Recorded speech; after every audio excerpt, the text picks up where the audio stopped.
May mga pusong binuo ng pagmamahal, pero winasak ng kasinungalingan. Ako po si Mia, at sa hinahon, sabay nating pakinggan ang mga kwentong sumusubok sa tibay ng isang tao. Paano kung ang mismong taong sinumpaan mong makasama habang buhay, ang siya palang magiging dahilan ng iyong pagguho?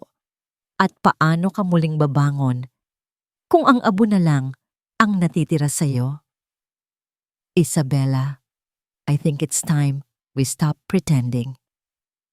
Ang mga salitang iyon, binitawan ng kanyang asawang si Leo sa gitna ng kanilang anniversary party ay parang isang malakas na sampal sa pandinig ni Isabella. Hawak niya ang isang baso ng champagne, ngunit bigla itong nanlamig sa kanyang mga daliri. Ang lahat ng tawanan at mahinang tugtugin sa kanilang paligid ay tila humina at nawalan ng saysay. Nakatayo si Leo sa maliit na entablado, hawak ang mikropono. Sa tabi niya, isang babaeng hindi pamilyar kay Isabella. Isang babaeng maganda, bata, at nakangiti na, para bang sa kanya ang gabing ito. For 5 years, pagpapatuloy ni Leo, ang boses ay nanginginig ng bahagya. We tried to build a home, pero ang totoo, matagal nang may sira ang pundasyon. Isang nakabibinging bulungan ang kumalat sa buong bulwagan. Nakita ni Isabella ang mga matang nagtataka, ang mga teleponong dahan-dahang itinaas para kumuha ng video. Ang kanyang mga kaibigan, ang kanilang mga business partners. Lahat ay nakatingin sa kanya. I want to be honest with all of you, and with myself, sabi ni Leo, at pagkatapos ay inakbayan ang babaeng katabi niya. This is Clarice. Siya ang nagparamdam sa akin kung ano ang tunay na kaligayahan. Nabitawan ni Isabella ang kanyang baso, hindi dahil sa gulat na may ibang babae si Leo, kundi sa kapayapaan sa mukha nito habang sinisira siya sa harap ng daan-daang tao. Hindi niya marinig ang malakas na pagbagsak ng kristal sa sahig na gawa sa marmol. Parang nabibingi siya. Ang tanging naririnig niya ay ang mabilis na kabog ng kanyang dibdib. Isang kabog na puno ng sakit at hindi makapaniwalang pagtataksil. Ito ba ang lalaking pinakasalan ko? Tanong niya sa sarili. Ang lalaking minahal ko. Ang lalaking sinagip ko. Isang alaala ang mabilis na pumasok sa kanyang isipan. Isang gabi, 3 taon na ang nakalipas, nang halos malugi ang unang malaking project ni Leo. Siya, si Isabella, ang walang pag-aalinlangang gumamit ng sarili niyang mana mula sa kanyang ama para lang isalba ang pangarap nito. Walang nakakaalam noon. Iyon ang kanilang sikreto, ang sakripisyo niya para sa kanya. At ngayon, heto ang kabayaran. Isabella has not been well, sabi ni Leo. Ang boses niya ay nagbago, naging puno ng pekeng pag-aalala. She's been unstable. May mga panahon na hindi niya na alam ang totoo sa hindi. We've been trying to get her professional help. Leo, anong... Mahinang bulong ni Isabella. Gusto niyang sumigaw, pero walang boses na lumalabas sa kanyang lalamunan. Nanatili siyang nakatayo doon, ang kanyang mamahaling damit ay tila naging isang uniforme ng kahihiyan. At doon, mula sa gilid ng entablado, lumitaw ang biyenan niyang si Veronique. Walang emosyon ang kanyang mukha. Ang kanyang mga mata ay kasing lamig ng yelo habang papalapit ito sa kanya. Hindi siya tumingin kay Leo o sa babae nito. Ang mga mata niya ay nakapako kay Isabella. Tama na yan, Leo. Utos ni Veronique. Hindi sa anak kundi sa mga taong nanonood. This is a private family matter. Lumapit si Veronique kay Isabella. Walang salitang namutawi sa kanyang mga labi. Sa halip sumenyas lang siya sa 2 gwardiyang nakatayo malapit sa pinto. Agad na lumapit ang mga ito sa magkabilang gilid ni Isabella.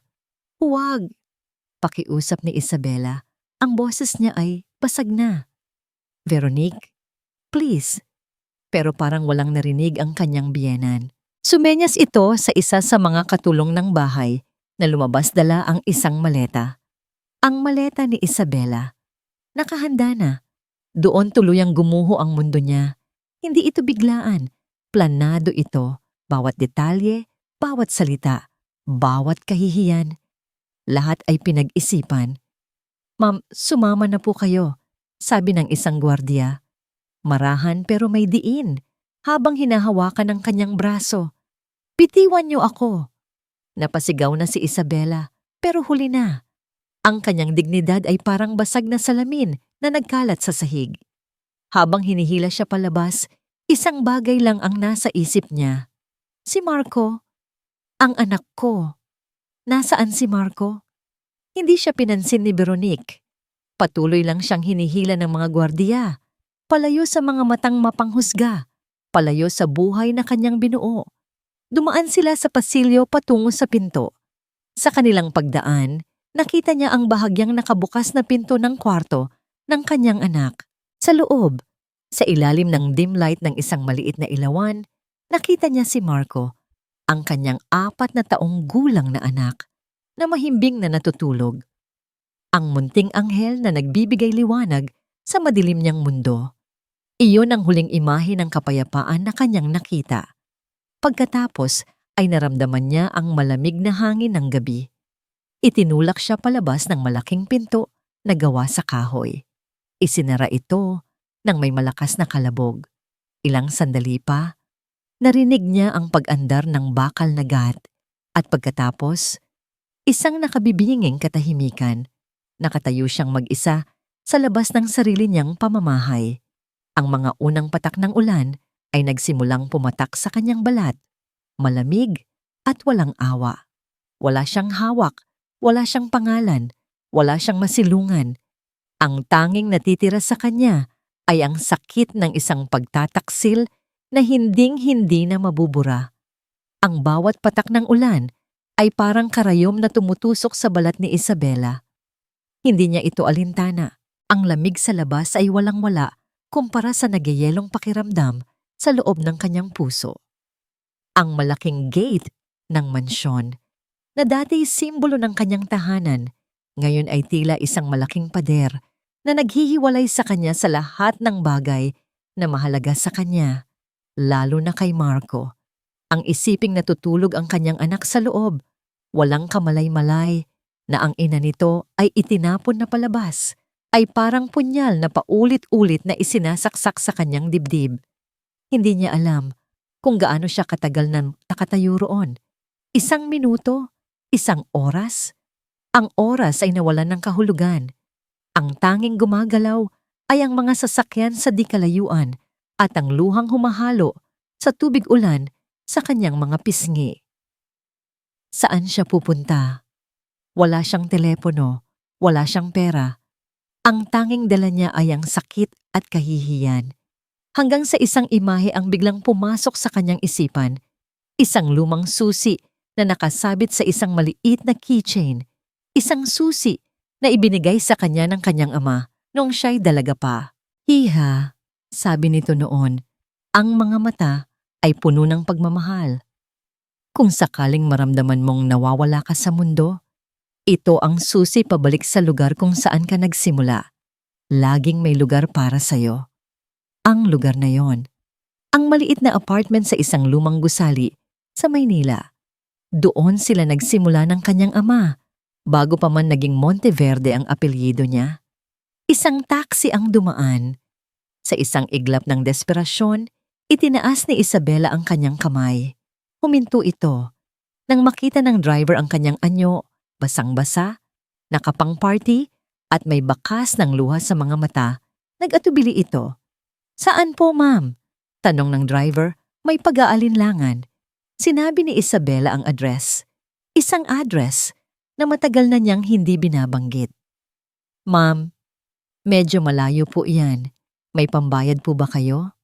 Napayoko si Isabela at doon nakita ng driver ang mamahaling hikaw na suot niya.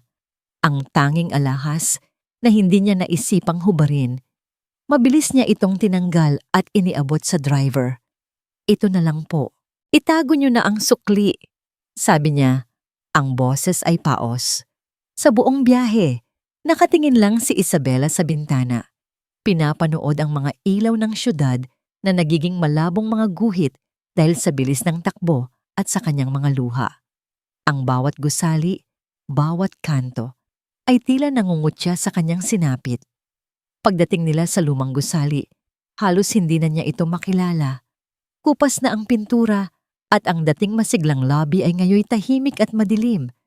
Umakyat siya sa hagdanan. Bawat hakbang ay pabigat ng pabigat. Nang marating niya ang pinto ng apartment, nanginginig ang kanyang mga kamay habang sinusubukan niyang hanapin sa isipan kung saan niya itinago ang susi. Sa isang maliit na sikretong bulsa sa laylayan ng kanyang damit, nakapa niya ito. Malamig, matigas, totoo.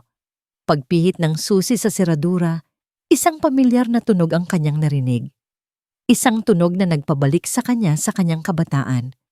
Pumasok siya. Ang amoy ng alikabok at mga lumang libro ay sumalubong sa kanya.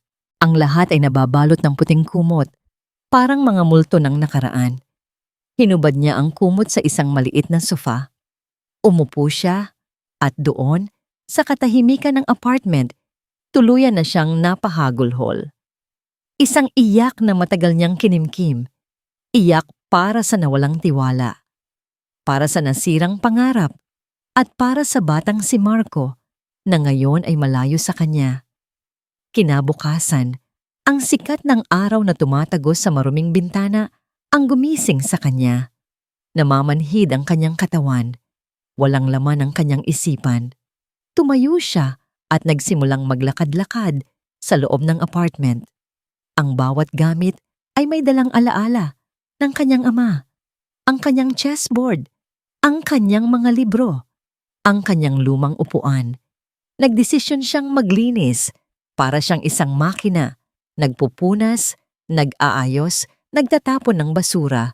Sa paglilinis, umaasa siyang malilinis din niya ang sakit na nararamdaman.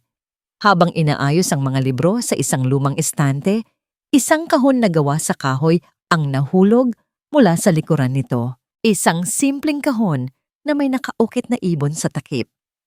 Ang ibon na yon, isang phoenix. Nang buksan niya ang kahon, isang amoy ng lumang papel ang lumabas. Sa loob, may isang makapal na sobre at isang kakaibang susi. Isang susi na para sa isang safety deposit box. Kinuha niya ang sobre. Nakasulat dito ang pangalan niya sa sulat kamay ng kanyang ama. Nanginginig ang mga daliri niya habang binubuksan ito. Isabela, anak ko. Kung binabasa mo ito, marahil ay nangyari na ang isa sa mga kinatatakutan ko. Marahil ay naramdaman mong nag-iisa ka at wala nang natitira sa'yo. Patawad, anak, kung hindi ako nariyan para protektahan ka. Ngunit lagi mong tatandaan, ang pinakamalakas na apoy ang siyang lumilikha sa pinakamatibay na bakal. Ang buhay ay hindi palaging tungkol sa pagtatayo. Minsan, kailangan mo nang masira ang lahat. Kailangan mo nang maging abo kapag ang lahat ay naging abo na. Iyon ang panahon para muling isilang ang isang phoenix. Hanapin mo si Mateo. Ibigay mo sa kanya ang susi. Siya ang nakakaalam ng susunod na hakbang. Huwag kang matakot. Mas malakas ka kaysa sa inaakala mo. Nagmamahal, papahawak ang sulat. Muling tumulo ang mga luha ni Isabela. Ngunit sa pagkakataong ito, hindi na ito luha ng kawalan ng pag-asa. Ito ay luha ng pangungulila na may kasamang isang maliit at nagniningas na pag-asa. Ang abo, narito siya ngayon, napapaligiran ng abo ng kanyang nakaraan. Pero sa kanyang mga kamay, hawak niya ang pangako ng isang bagong simula, ang pangako ng isang phoenix. Mateo. Kailangan niyang tawagan si Mateo. Ngunit paano? Wala siyang telepono. Lumabas siya ng apartment at kumatok sa katabing pinto. Isang matandang babae ang nagbukas. Sa kabutihang palad, pinahiram siya nito ng telepono.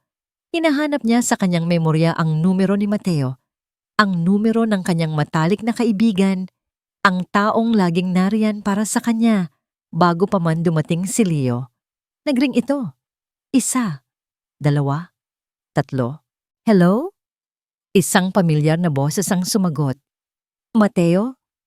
Halos pabulong na sabi ni Isabela. Isang sandali ng katahimikan. Pagkatapos, isang boses na puno ng pag-aalala. Isabela, nasaan ka? Anong nangyari? Pinaghahanap ka nila? Sinabi nilang tumakas ka sa mental facility. Ang mga huling salita ay parang isang dagok sa kanyang sikmura. Hindi lang pala siya pinalayas, sinisira na rin nila ang kanyang pagkatao. Doon niya napagtanto, hindi pa ito tapos. Ang gabi ng paghuhukom ay simula pa lamang pala ng isang mahabang laban. Mental facility? Paulit-ulit na sinabi ni Isabela sa telepono. Ang bawat salita ay may bigat na parang bato. Anong sinasabi mo, Mateo? Isabela, sandali. Nasaan ka? Pupuntahan kita. Mabilis na sagot ni Mateo. Ang boses niya ay nagpapakita ng agarang pangangailangan. Walang paghuhusga, walang pagtatanong, tanging pag-aalala. Ibinigay ni Isabela ang address. Pagkatapos ibaba ang telepono, bumalik siya sa loob ng apartment. Ang mga salita ni Mateo ay umuugong sa kanyang isipan. Tumakas ka sa mental facility.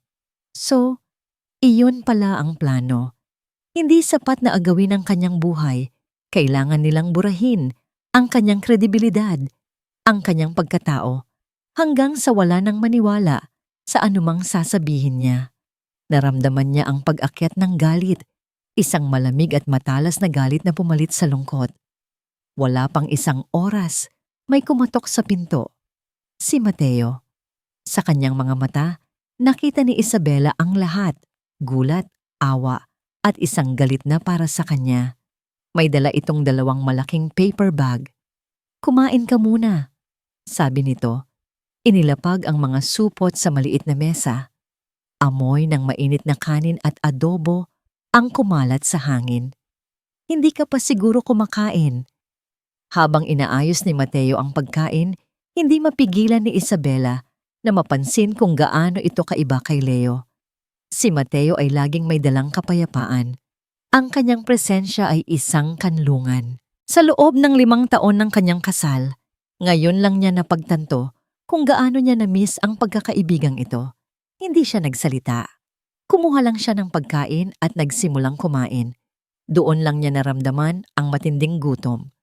Habang kumakain, unti-unting ikinuwento ni Mateo ang mga nangyari. Kinabukasan matapos ang party, naglabas ng opisyal na pahayag ang pamilya Monteverde.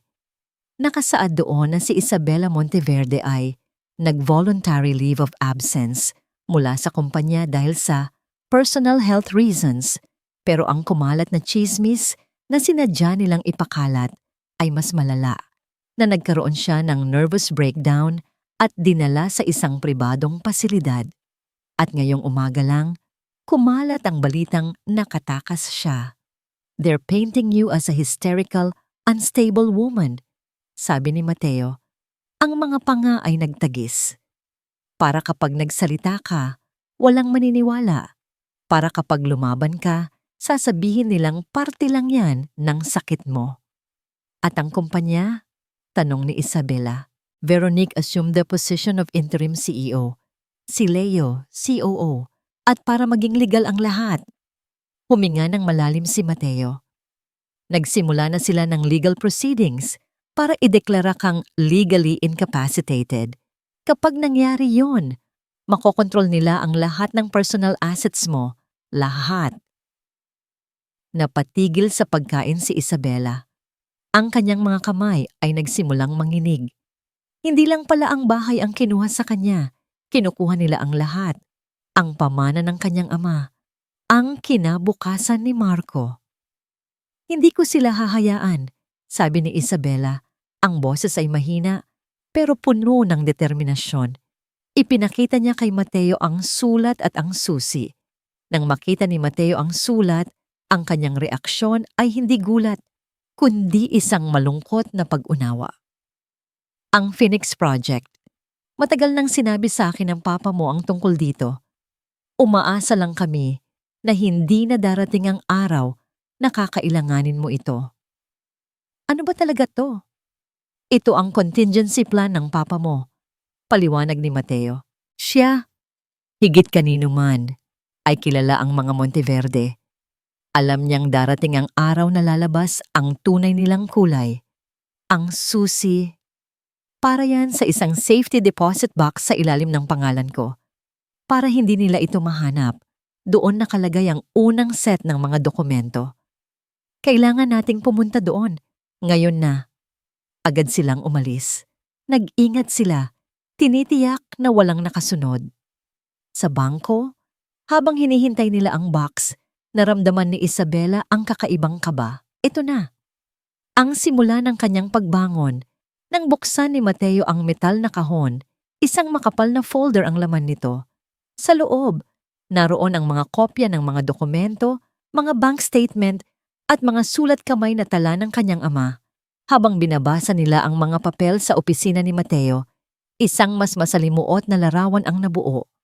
Ang kanyang ama ay matagal na palang nag-iimbestiga kay Veronique. May mga ebidensya ng mga lihim na bank account sa ibang bansa, mga dummy corporations, at mga transaksyon na hindi dumaan sa libro ng kumpanya. Matagal na pala niyang ninanakawan ng kumpanya, ang sarili kong pamilya. Bulong ni Isabela, hindi makapaniwala. Mukhang ganun na nga, at ginagamit niya si Leo para maging malinis ang kanyang mga kamay. Sabi ni Mateo, itinuturo ang ilang mga pirma. Pero hindi ito sapat para sa isang legal na kaso. Ito ay mga pahiwatig pa lang. Mga sinulid na kailangan nating hilahin para mahanap ang dulo. Naramdaman ni Isabela ang pagod.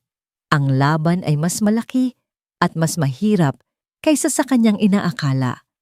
Para siyang isang langgam na susubukang pabagsakin ng isang elepante. Kaya natin to, sabi ni Mateo, na para bang nabasa ang kanyang isipan. Inilagay nito ang kamay sa kanyang balikat. We'll take it one step at a time. Ang simpleng pagdampi na yon ay nagbigay sa kanya ng lakas. Tumingin siya kay Mateo at sa unang pagkakataon, mula noong gabing iyon, isang maliit na ngiti ang sumilay sa kanyang mga labi. Isang ngiti ng pasasalamat. Ngunit ang sandaling iyon ay biglang naputol. Sa telebisyon na nakamute sa isang sulok ng opisina, isang pamilyar na mukha ang lumitaw sa isang business news channel. Si Danilo Reyes, ang anak ng pinakamalaking katunggali ng kanyang ama. Ang pamilyang halos magpabagsak sa kanila noon. At katabi niya, nakikipagkamay habang kumikislap ang mga kamera, ay walang iba, kundi si Leo Monteverde. Ang headline sa ilalim ng screen ay malinaw at nakamamatay. Monteverde Reyes Merger. A new powerhouse is born. Napatayo si Isabela. Ang pakiramdam ng pag-asa na kanyang naramdaman kanina ay biglang naglaho, napalitan ng yelo. Ang kalaban ay hindi na lang pala dalawa. Ang demonyo ng kanyang nakaraan ay nagbalik para makipagsanib puwersa sa mga demonyo ng kanyang kasalukuyan. At siya ay naipit sa gitna. Naniga si Isabela sa kanyang kinatatayuan. Ang mga mata ay nakapako sa screen ng telebisyon. Ang nangiti sa mga labi ni Leo, ang matagumpay na pakikipagkamay kay Danilo Reyes. Para itong isang eksena mula sa pinakamasama niyang bangungot. Danilo, halos walang tunog na lumabas sa kanyang bibig. Kilala mo siya? Tanong ni Mateo. Ang kanyang boses ay naging seryoso habang pinagmamasdan ang reaksyon ni Isabela. Isang mapait na tawa ang kumawala kay Isabela. Kilala. Mateo. Ang pamilya Reyes. Sila ang dahilan kung bakit halos gabi-gabi ay walang tulog ang papa noon. Sila ang anino na laging nakabuntot sa bawat tagumpay niya. Humarap siya kay Mateo. Ang mga mata ay nag-aapoy sa pinaghalong galit at takot. Hindi lang sila simpleng business rival, magkaiba kami ng prinsipyo. Ang papa, naniniwala siyang magtayo ng isang bagay mula sa wala. Ang mga Reyes, naniniwala silang sirain ang itinayo ng iba para umangat sila. Hostile takeovers, corporate raiding. Iyan ang laro nila. At si Danilo, siya ang pinakamasahol sa kanila. Naalala niya ang mga kwento ng kanyang ama, kung paano sinubukan ng ama ni Danilo na agawin ang kanilang kumpanya noong nagsisimula pa lang ito. Isang laban na tumagal ng ilang taon, isang laban na halos ikamatay ng kanyang ama sa stress. Nanalo sila, pero nag-iwan ito ng malalim na sugat. At ngayon, nakikipag-alyansa siya kay Leo.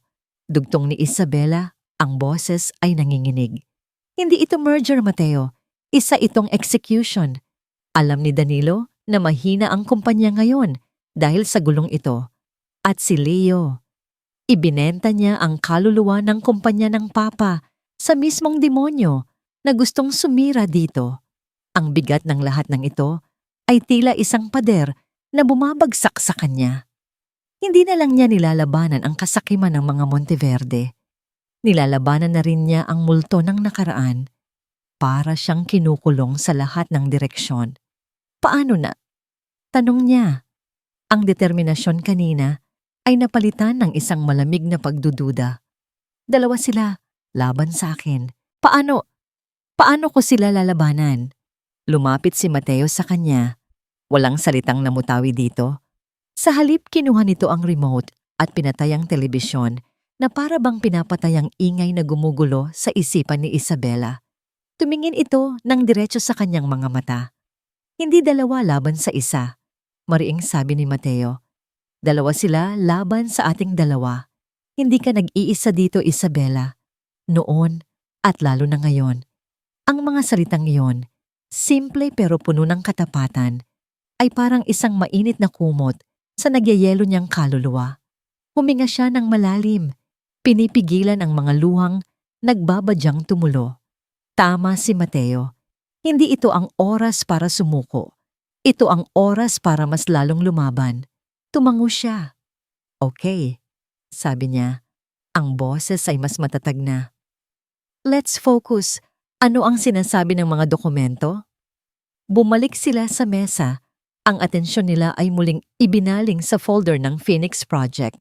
Doon, sa ilalim ng mga bank statement, nakita nila ang isang listahan ng mga pangalan ng kumpanya.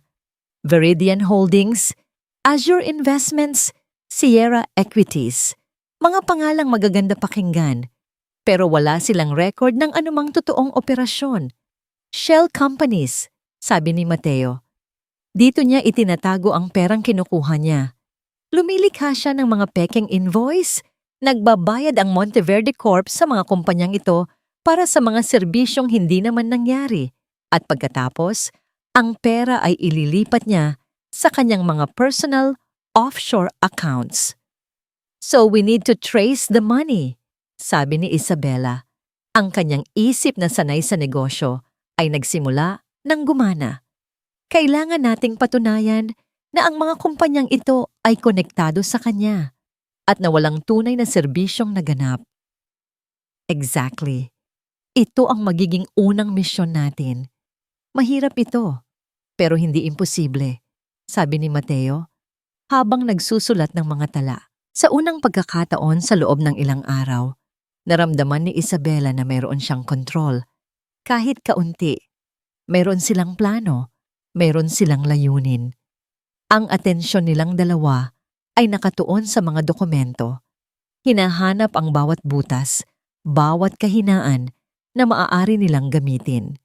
Nasa kalagitnaan sila ng kanilang pag-uusap nang biglang mag-ring ang isang burner phone na binili ni Mateo para kay Isabela. Isang unregistered number. Nagkatinginan sila. Maingat na sinagot ni Isabela ang tawag at inilagay sa speaker mode. Hello? Isang mahinang-mahinang boses ang narinig nila. Isang boses na puno ng takot at pagmamadali. Ma'am Isabela? Aling Nelia? Gulat na tanong ni Isabela, agad na napatayo. Anong nangyari? Ayos ka lang ba? Ma'am, mabilis lang po ito. Pabulong na sabi ng matandang kasambahay. Kinuha po nila lahat ng gamit ni Sir Marco kaninang hapon. Naramdaman ni Isabela na nanlamig ang kanyang buong katawan. Anong ibig mong sabihin? Anong gamit?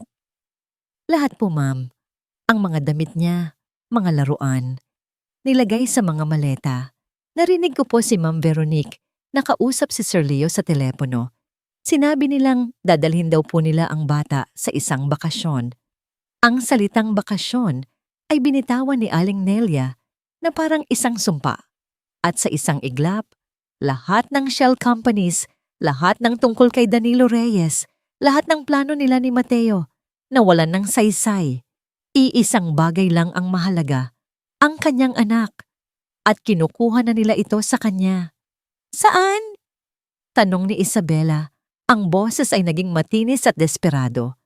Saan nila dadalhin si Marco, Aling Nelia? Hindi ko po narinig, ma'am. Patawad po. Umiiyak na sagot ng matanda sa kabilang linya. Bigla na lang po nilang pinasok ang kwarto ng bata. Mabilis po ang mga pangyayari. Si Sir Marco po ay natutulog pa nang dumating ang isang bagong yaya na hindi ko pa nakikita dati. Isang bagong yaya. Nangangahulugan ito na pinalitan na nila ang lahat ng taong malapit kay Marco. Lahat ng taong may malasakit sa bata. Kinukontrol nila ang buong kapaligiran nito. Aling Nelia, makinig ka. Sabi ni Isabela, pilit na pinapakalma ang sarili para hindi matakot ang matanda. Kailangan ko ng mga mata at tainga sa loob ng bahay na yan. Ikaw lang ang mapagkakatiwalaan ko. Opo, ma'am. Kahit ano po. Utang ko po sa inyo at sa papa ninyo ang lahat. Sagot ni Aling Nelia, ang katapatan ay hindi matitinag. Kailangan kong malaman kung saan nila dinala si Marco. Anumang detalye, kahit gaano kaliit. Isang pangalan ng lugar, isang resibo, kahit ano. Pero Aling Nelia, mag-iingat ka. Huwag kang magpapahalata. Nagkasundo sila sa isang plano. Dahil siguradong binabantayan ang lahat ng tawag, gagamitin nila ang pinakasimpleng paraan para mag-usap. Ang listahan ng mga bibilhin sa palengke. Tuwing umaga, kapag inuutusan si Aling Nelia na mamalengke, isusulat niya ang anumang impormasyon sa likod ng listahan. Iiwan niya ito sa isang partikular na tindahan ng gulay, sa ilalim ng isang tumpok ng mga kamatis, at doon din ito kukunin ni Isabela. Isang paraan na luma at hindi high-tech, pero iyon mismo ang dahilan kung bakit hindi ito paghihinalaan. Sige po, ma'am. Gagawin ko po. Sabi ni Aling Nelia bago mabilis na ibaba ang tawag. Pagkatapos ng tawag, napaupo si Isabela na parang naupuan ng lakas. Ang takot para sa kanyang anak ay isang pisikal na sakit. Parang may pumipiga sa kanyang puso. Humihigop ng lahat ng hangin mula sa kanyang mga baga. Si Marco ay hindi lang niya anak. Si Marco ang kanyang anchor, ang kanyang dahilan para bumangon tuwing umaga. Isabela. Lumuhod si Mateo sa harap niya. Ang mga mata ay puno ng pag-aalala. Mahahanap natin siya. Bakit nila ginagawa to, Mateo? Tanong ni Isabela. Ang mga luha ay muling bumalong.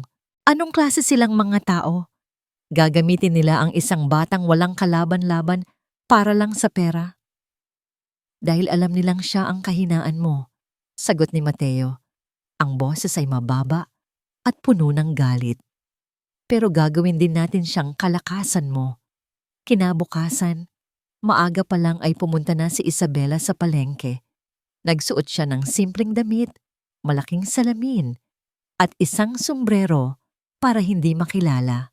Ang ingay at gulo ng palengke ay isang malaking pagkakaiba sa tahimik at marangyang buhay na kanyang kinalakihan. Pero ngayon, ang ingay na ito ay nagbibigay sa kanya ng pakiramdam ng seguridad, isang lugar kung saan maaari siyang magtago. Pumunta siya sa napag-usapang tindahan ng gulay. Nagkunwari siyang namimili. Habang kinukuha ang ilang piraso ng sibuyas, pasimple niyang sinilip ang ilalim ng tumpok ng mga kamatis. Naroon nga, isang maliit at lukot na papel. Mabilis niya itong kinuha at isinilid sa kanyang bulsa. Nagbayad siya para sa mga sibuyas at nagmamadaling umalis, ang puso niya ay kumakabog ng malakas. Sa isang tagong eskinita, binuksan niya ang papel. Sa harap ay isang ordinaryong listahan, sibuyas, bawang, luya, isda. Pero sa likod, naroon ang sulat kamay ni Aling Nelia, nanginginig at minadali. Ma'am, ayos lang po si Sir Marco. Nakita ko po siya sa video call kanina kay Ma'am Veronique. Masaya naman po siya, may bagong mga laruan. Pero iba po ang lugar, maraming puno. Narinig ko pong binanggit ng driver ang pangalan na Tagaytay. Tagaytay. Malawak ang Tagaytay, pero isa na itong simula. Babalik na sana si Isabela sa apartment nang maalala niya ang isa pang bilin niya kay Aling Nelia. Hanapin ang anumang basura mula sa opisina ni Veronique. Muli siyang pumunta sa palengke at naghintay. Maya-maya, dumating si Aling Nelia. Bit-bit ang isang bayong. Nagkasalubong ang kanilang mga mata. Walang salita. Dumaan lang si Aling Nelia sa kanyang tabi. At sa isang mabilis na kilos, may iniabot itong isang supot ng gulay sa kanya. Pampalakas po ng katawan, ma'am, sabi lang nito. At nagpatuloy sa paglakad. Sa loob ng supot, sa ilalim ng mga talong, may isang maliit na bagay. Isang bagay na mainit-init pa at malambot.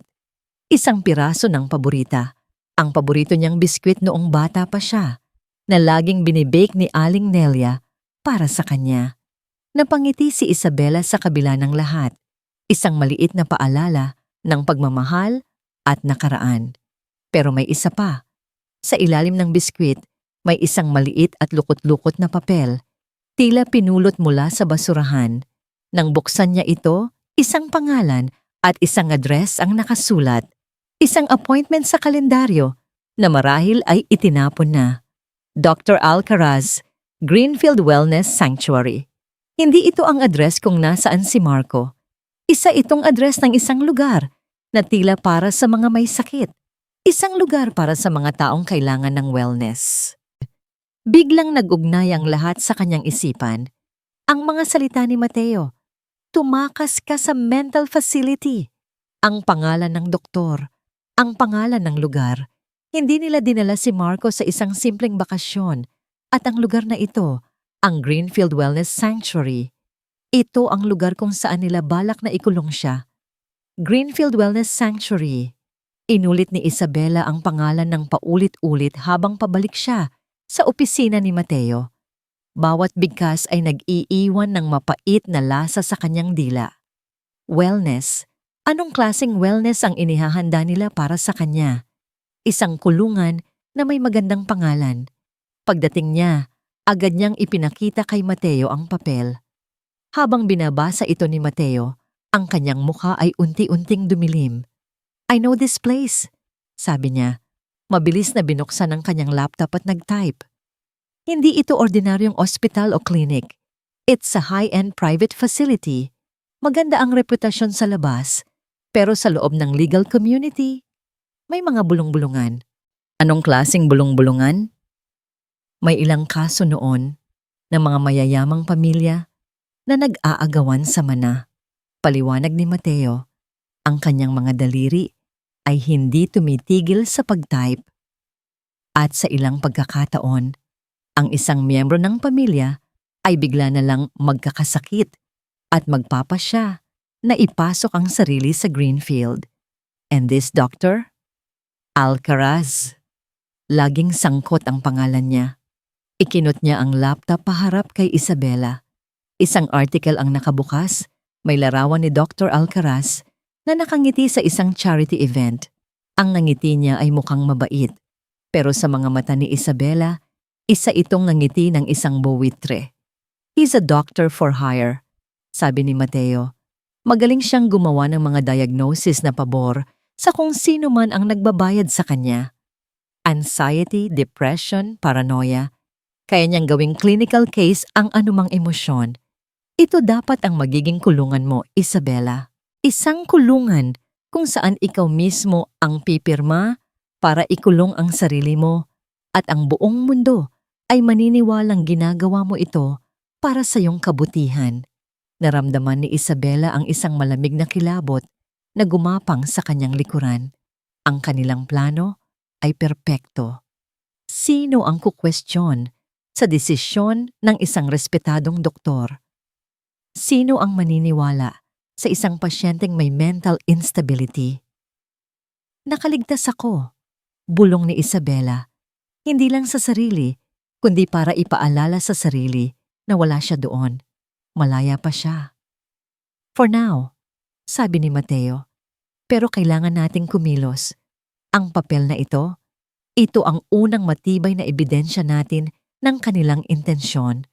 Gagamitin natin to. Muli nilang binalikan ang mga dokumento mula sa Phoenix Project. Sa isang sulok ng isang lumang ledger ng kanyang ama, may isang maliit na tala na nakasulat sa gilid. R. David, accountant, utang na loob. Sino si R. David? Tanong ni Isabela. Hindi ko alam, pero kung isinulat yan ng papa mo, importante yan. Ginamit ni Mateo ang kanyang mga koneksyon. Pagkatapos ng ilang tawag, nahanap nila kung sino si R. David. Siya ay si Mang Ruben David, isang dating accountant sa Monteverde Corp na bigla na lang tinanggal sa trabaho 5 taon na ang nakalipas dahil sa umano'y incompetence. Pinuntahan nila ang address ni Mang Ruben, isa itong maliit at simpleng bahay sa isang tahimik na subdivision. Isang matandang lalaki na may makapal na salamin at malungkot na mga mata ang nagbukas ng pinto. Sa simula, ayaw nitong makipag-usap, puno ng takot. Wala na po akong kinalaman sa kumpanyang yan, sabi nito. Akmang isasara ang pinto. Mang Ruben, pigil ni Isabela. Ang boses ay malumanay. Pinapunta po ako dito ng papa ko, si Ricardo Sandoval. Sa pagbanggit ng pangalan ng kanyang ama, natigilan ang matanda. Tumingin ito sa mga mata ni Isabela at tila may nakitang isang bagay doon. Isang bagay na nagpabago sa kanyang isip. Pinapasok niya sila. Sa loob ng bahay, ikinuwento ni Mang Ruben ang lahat. Hindi siya incompetent. Tinanggal siya dahil natuklasan niya ang mga anomalya sa mga account na direktang hawak ni Veronique. Sinubukan niyang sabihin ito sa board, pero huli na. Ginawan siya ng kwento ni Veronique. Sinira ang kanyang reputasyon at tiniyak na wala nang kukuha sa kanya bilang accountant. Tinulungan ako ng papa ninyo noon, sabi ni Mang Ruben. Ang boses ay nanginginig sa alaala. Binigyan niya ako ng perang pampaaral sa anak ko nang walang nakakaalam. Sabi niya, balang araw, darating ang panahon na maniningil ang hustisya. At kapag dumating ang araw na yon, sana raw ay nasa tamang panig ako. Dumating na po ang araw na yon, Mang Ruben, sabi ni Isabela. Kailangan po namin ng tulong ninyo. Sa simula, nag-atubili ang matanda. Takot sa maaring gawin ni Veronique, pero sa huli, nanaig ang kanyang utang na loob at ang kanyang konsensya. May mga kopya ako, sabi niya. Mga kopya ng mga orihinal na dokumento bago niya ito pinalitan. Itinago ko sa loob ng maraming taon.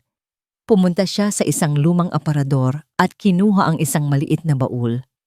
Mula doon, inilabas niya ang isang folder na puno ng mga ledger at resibo. Ang nawawalang piraso ng puzzle. Ang ebidensyang direktang nag-uugnay kay Veronique sa mga shell company. Pag-alis nila sa bahay ni Mang Ruben, hindi mapigilan ni Isabela na mamangha. Ang kanyang ama, kahit matagal nang wala, ay tila gumagalaw pa rin. Inayos ang lahat ng mga piraso para sa kanya. Ang Phoenix Project ay hindi lang mga dokumento. Ito ay isang network ng mga taong may utang na loob. Mga taong naniniwala sa tama. Gabi na nang makabalik sila sa opisina ni Mateo. Pagod pero puno ng bagong lakas. Ito ang kanilang unang tunay na panalo. Mayroon na silang armas. Let's celebrate, sabi ni Mateo at naglabas ng 2 cup ng instant noodles mula sa kanyang drawer. Nagkatinginan sila at sabay na natawa. Ang layo nito sa mga champagne at caviar na kanilang nakasanayan. Pero ang tawanan na yon, sa gitna ng gabing iyon, sa isang maliit na opisina na napapaligiran ng mga dokumento, ay mas totoo at mas masaya. Habang kumakain sila, pinag-uusapan ang kanilang susunod na hakbang. Sa wakas, naramdaman ni Isabela na may laban siya. na kaya niyang manalo. Ngunit ang pakiramdam na yon ay biglang naputol. Tumunog ang telepono ni Mateo. Isang hindi rehistradong numero. Sinagot niya ito. Hello? Isang ingay lang ng paghinga ang narinig mula sa kabilang linya. Pagkatapos, isang boses na halos hindi marinig sa takot. Boses ni Mang Ruben. Sir, may sumusunod sa akin. I think they know. Pagkatapos noon, isang malakas na kalabog. At pagkatapos, katahimikan. Hello, Mang Ruben? Hello? Paulit-ulit na sabi ni Mateo. Pero wala nang sumasagot. Ang linya ay patay na. Ang katahimikan sa kabilang linya ng telepono ay mas nakakabingi kaysa sa anumang sigaw. Nagkatinginan sina Isabela at Mateo. Ang ngiti sa kanilang mga labi kanina ay tuluyan ng naglaho, napalitan ng isang malamig na takot. Mang Ruben, sigaw ni Mateo sa telepono, ngunit alam nilang pareho na wala nang sasagot. Trace this call! Sigaw niya sa kanyang assistant sa intercom, kahit alam niyang huli na ang lahat. Unregistered burner phone, imposibleng matrace. Agad silang sumakay sa kotse ni Mateo at pinaharurot ito papunta sa bahay ni Mang Ruben, kahit na may parte sa kanila na ayaw nang makita kung ano ang kanilang daratnan. Ang bawat pulang ilaw sa traffic ay tila isang pagsubok sa kanilang pasensya. Ang bawat segundo ay parang isang oras. Pagdating nila sa subdivision, nakita nila ang 2 police car at isang ambulansya na nakaparada sa tapat ng bahay ng matandang accountant. Ang mga ilaw nito ay kumikislap sa dilim ng gabi, isang tahimik na anunsyo ng isang trahedya. Hinarang sila ng isang pulis. Sorry sir, ma'am. Crime scene po ito. Anong nangyari? Tanong ni Mateo. Ipinakita ang kanyang ID bilang abogado. Hit and run, sir, sabi ng pulis. Ayon sa mga kapitbahay, may isang itim na van na walang plaka na mabilis na umalis. Ang biktima si Ruben David, nagtamo ng malubhang pinsala sa ulo. Kritikal ang kondisyon. Kritikal, hindi patay. Ngunit ang salitang yon ay hindi nagbigay ng anumang ginhawa. They know, bulong ni Isabela. Ang mga kamay ay nanlalamig. Alam nilang kinausap natin siya. Alam nilang hawak natin ang mga ebidensya. Hindi ito simpleng pananakot. Isa itong malinaw na mensahe mula kay Veronique. Alam ko ang bawat galaw ninyo at kaya kong saktan ang sino mang tutulong sa inyo. Ang bigat ng kasalanan ay dumagan kay Isabela. Kung hindi lang sana nila ginulo ang tahimik na buhay ni Mang Ruben. Hindi mo ito kasalanan, Isabela, sabi ni Mateo, na para bang nabasa ang kanyang iniisip. Pinili ni Mang Ruben na tumulong. Pinili niyang gawin ang tama. Ang kasalanan ay nasa taong gumawa nito sa kanya. Pero ang mga salita ni Mateo ay hindi sapat para alisin ang tinik sa kanyang dibdib. Kinabukasan, ang ganti ni Veronique ay hindi na lang isang pisikal na atake. Inatake niya ang isang bagay na mas masakit para kay Isabela. Ang kanyang pangalan bilang isang ina. Isang article ang lumabas sa isang sikat na online gossip blog. Ang headline, Press Gone Wild, Isabela Monteverde, pinabayaan ang anak para sa masamang bisyo. Ang article ay puno ng mga kasinungalingan. Sinabi ng isang anonymous source na malapit sa pamilya. Kesyo si Isabela daw ay matagal nang may problema sa alak at droga, na ang kanyang mental instability ay dahil sa kanyang mga bisyo, at ang pinakamasakit sa lahat, na sinadya niyang iwanan ang kanyang anak na si Marco dahil isa siyang pabaya at irresponsableng ina. Ang bawat salita ay isang lason. Ang bawat pangungusap ay idinisenyo para sirain siya sa mata ng publiko, para alisin sa kanya ang simpatiya ng lahat. Para kapag nagsimula na ang laban para sa kustodya ni Marco, siya na ang talo bago pa man magsimula ang hearing. At hindi nagtagal, dumating nga ang sulat mula sa abogado ng mga Monteverde. Isang formal na petisyon para sa sole guardianship ni Marco na isasampa ni Veronique Monteverde ang mapagmahal na lola na handang sagipin ang kanyang apo mula sa isang pabayang ina. Nasa apartment si Isabela, hawak ang telepono at tinitingnan ang isang litrato nila ni Marco. Kuha ito noong huling kaarawan ng bata. Magkayakap sila, parehong tumatawa. Ang mga mata ni Marco ay kumikinang sa saya. Ang ngiting iyon ang nagbibigay sa kanya ng lakas. Pero ngayon, iyon din ang nagdudulot sa kanya ng matinding sakit. Iniisip niya kung ano na ang nararamdaman ni Marco. Hinahanap kaya siya nito? Tinatawag kaya nito ang pangalan niya tuwing gabi? Mommy. Ang alaala ng boses ng kanyang anak ay sapat na para tuluyan siyang manghina.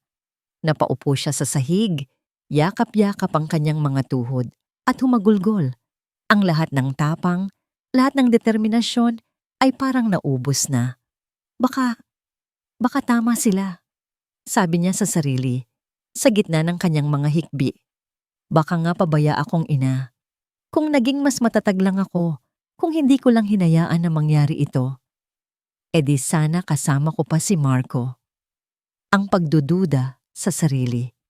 Iyon ang pinakamabisa at pinakamasakit na armas na ginamit ni Veronique laban sa kanya. Nasa gitna siya ng kanyang pagdadalamhati nang may kumatok sa pinto. Hindi niya ito pinansin, pero patuloy ang pagkatok, mas malakas, mas mapilit.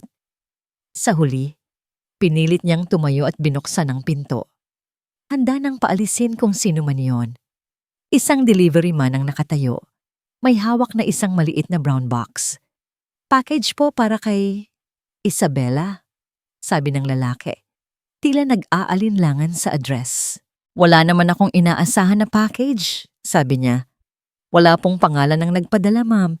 Pinaiwan lang po. Kinuha niya ang kahon. Magaan ito. Walang anumang marka, maliban sa kanyang pangalan na nakasulat sa simpleng panulat. Isinara niya ang pinto at inilapag ang kahon sa mesa. May kung anong kaba siyang naramdaman. Dahan-dahan niyang binuksan ito. Sa loob, sa ibabaw ng tissue paper, may isang bagay na pamilyar, isang maliit na sapatos. Ang paboritong rubber shoes ni Marco na may ilaw sa talampakan. Nanginig ang kanyang mga kamay habang kinukuha ito. Sa ilalim ng sapatos, may isang maliit na papel na nakatupi. Binuksan niya ito. 4 na salita lang ang nakasulat. Tumigil ka na kung gusto mo pa siyang makita. Ang hangin ay tuluyang nawala sa kanyang mga baga. Hindi na ito tungkol sa pera. Hindi na ito tungkol sa kumpanya. Hindi na ito tungkol sa reputasyon. Ito ay isang banta. Isang direktang banta sa buhay ng kanyang anak. At si Veronique, ang babaeng tinawag niyang mama sa loob ng 5 taon, ay kayang gawin ito. Nakatitig lang si Isabela sa maliit na sapatos. Ang mga ilaw nito sa talampakan ay kumislap. Nang bahagya ng magalaw niya ito, dati ang mga ilaw na yon ay nagdudulot sa kanya ng tuwa. Lalo na kapag nakikita niya si Marco na masayang tumatalon-talon para lang paandarin ang mga ito. Ngayon, ang bawat kislap ay parang isang babala. Tumigil ka na. Ang 4 na salitang iyon ay umaling-aungaw sa kanyang isipan. Ano ang ibig sabihin ng tumigil? Isuko ang laban? Hayaan silang manalo? Hayaan silang kunin ang lahat? Ang kumpanya, ang pera, ang kanyang pangalan? At si Marco? Hindi. Ang pagtigil ay nangangahulugan ng pag-abandona kay Marco sa kamay ng mga halimaw. Pero ang pagpapatuloy ay nangangahulugan ng paglalagay sa buhay ng kanyang anak sa panganib. Napaupo siya, hawak ang sapatos, ang isip ay nasa isang digmaan. Ito ang bitag na inihanda ni Veronique. Isang bitag na walang tamang daan palabas. Ano man ang kanyang piliin, talo siya. Tinawagan niya si Mateo. Nang marinig nito ang tungkol sa sapatos, isang katahimikan ang namayani bago ito nagsalita. Ang boses ay puno ng galit na hindi maitago. Isabela, this is a direct threat. Kailangan na nating itawag sa pulis. At ano ang sasabihin natin, Mateo? Sagot ni Isabela, Ang boses ay pagod at walang pag-asa. Na nakatanggap ako ng sapatos ng anak ko, sasabihin lang nila na baka isa lang itong masamang biro. Wala tayong patunay na galing ito sa kanila. They will twist this. Sasabihin nilang ako ang nagpadala nito sa sarili ko para gumawa ng eksena. Gagamitin nila ito laban sa akin. Alam ni Mateo na tama siya. Ang mga Monteverde ay sobrang makapangyarihan. Kaya nilang baliktarin ang anumang kwento. So ano na ang gagawin natin? Tanong ni Mateo. Isang mahabang katahimikan. Huminga ng malalim si Isabela. Sinabi nilang tumigil ako. Kung hindi ako titigil, baka saktan nila si Marco. Pero kung titigil ako, mawawala siya sa akin habang buhay. I have to choose the lesser evil. At iyon ay ang lumaban. Pero kailangan kong maging mas matalino, mas maingat. They're watching us, sabi niya. They knew about Mang Ruben. Kailangan nating malaman kung paano. Mayroon silang mata sa atin o mayroon silang mata sa lahat ng bagay. Ang tanong ay sino, sabi ni Mateo. At isang pangalan ang pumasok sa isip ni Isabela. Danilo Reyes, ang bagong kasosyo. Ang taong may pinakamalaking dahilan para saktan siya. Siguradong parte siya ng lahat ng ito. I need to know what he's up to, sabi ni Isabela. I need to see him. I need to understand his game. Sa kabila ng pagtutol ni Mateo, nagdesisyon si Isabela. Gagamitin niya ang natitira niyang koneksyon para alamin kung saan laging nagpupunta si Danilo. Nalaman niyang madalas itong magkape sa isang mamahaling hotel tuwing hapon. Kinabukasan, naroon si Isabela. Nakaupo sa isang sulok, nagpapanggap na nagbabasa ng libro. Pero ang kanyang mga mata ay nakatuon sa entrance. At dumating nga si Danilo. Nag-iisa. Ilang minuto pa, isang pamilyar na tao ang dumating at umupo sa kanyang table. Si Leo. Mula sa kanyang kinauupuan, pinanood sila ni Isabela. Hindi niya marinig ang pinag-uusapan, pero nakikita niya ang bawat kilos. Ang paraan ng pagsasalita ni Leo ay puno ng kayabangan. Si Danilo naman, kalmado lang. Nakikinig, paminsan-minsan ay tumamatango. Ang kanilang pag-uusap ay mukhang seryoso. May tensyon. Nang matapos ang kanilang meeting, tumayo si Leo at mayabang na umalis. Naiwan si Danilo sa mesa. Nakatitig sa kanyang tasa ng kape, tila malalim ang iniisip. At doon, may ginawa si Danilo na hindi inaasahan ni Isabela. Kinuha nito ang kanyang telepono at may tinawagan. Dahil mag-isa na lang ito, bahagya nitong inilakas ang boses. At dahil malapit lang ang pwesto ni Isabela, narinig niya ang ilang piraso ng kanyang sinabi. "Oh, tapos na," sabi ni Danilo sa kausap. Ang boses niya ay iba. Wala na ang kalmadong pakikipag-usap niya kay Leo. Ito ay mas mababa, mas seryoso, at may bahid ng pagkaapura. Gaya ng plano, nasa akin na ang tiwala niya. Akala niya, kakampi niya ako sa lahat ng kalokohan niya. Napakunot ang noo ni Isabela. Nasa akin na ang tiwala niya? Sinong niya? Si Leo? Nagpatuloy si Danilo. Just keep her safe.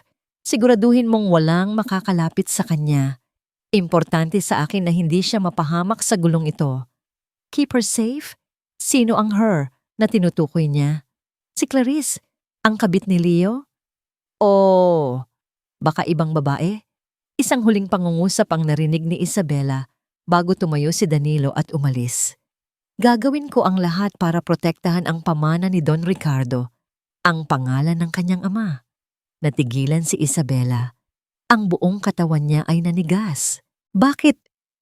Bakit binanggit ni Danilo ang pangalan ng kanyang ama? Bakit niya gustong protektahan ang pamana nito kung ang pamilya niya mismo ang gustong sumira dito noon?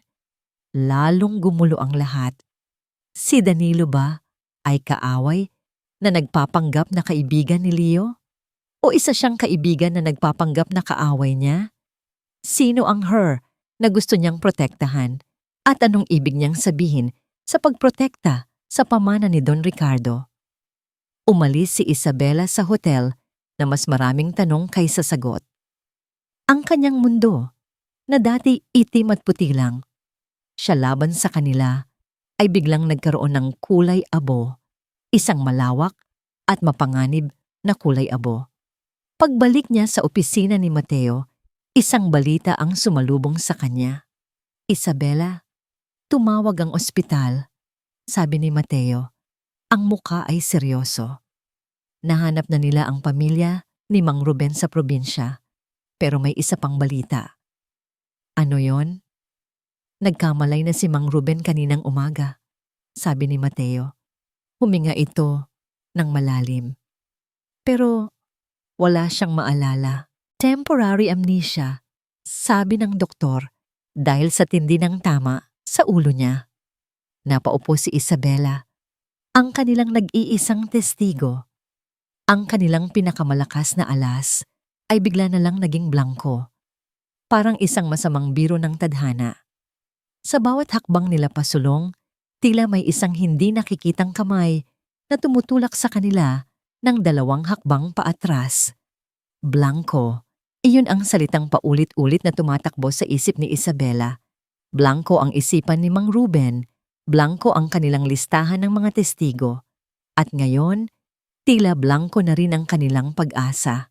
Para siyang nasa loob ng isang kwartong unti-unting lumiliit ang mga pader. Sa bawat ebidensyang kanilang mahahanap, may isang pader na gumuguho. Sa bawat taong susubukan nilang lapitan, may isang pader na humaharang. At ngayon, sa pagkawala ng alaala ni Mang Ruben, naramdaman niyang ang mga pader ay malapit nang dumurog sa kanya. Wala na tayong alas sa Mateo, sabi ni Isabela. Nakaupo sa opisina ng abogado, ang mga balikat ay lupaypay. Hawak nila si Marco, hawak nila ang media, at ngayon, wala na tayong testigo. Paano pa tayo lalaban? Bago pa man makasagot si Mateo, tumunog ang kanyang telepono. Isang formal na tawag mula sa opisina ng abogado ng mga Monteverde. Ikinunot ni Mateo ang kanyang noo. Inilagay sa speaker mode ang tawag. Attorney Villanueva, sabi ng isang malamig na boses sa kabilang linya. I am calling on behalf of my client, Mrs. Veronique Monteverde. She wishes to extend an offer of conciliation to your client, Miss Sandoval. Conciliation? May pagdududang tanong ni Mateo. Yes, Mrs. Monteverde understands that this is a difficult time for everyone.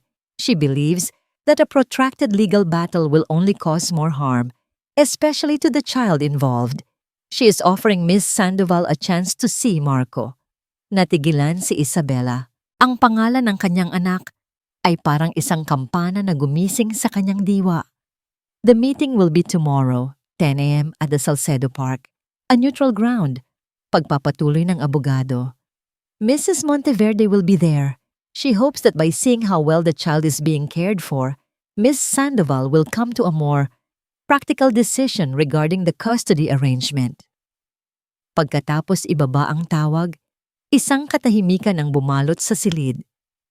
It's a trap, Isabela, agad na sabi ni Mateo. Masyadong madali, masyadong biglaan, may binabalak sila. Alam ko, sagot ni Isabela, ngunit ang kanyang mga mata ay may ibang sinasabi.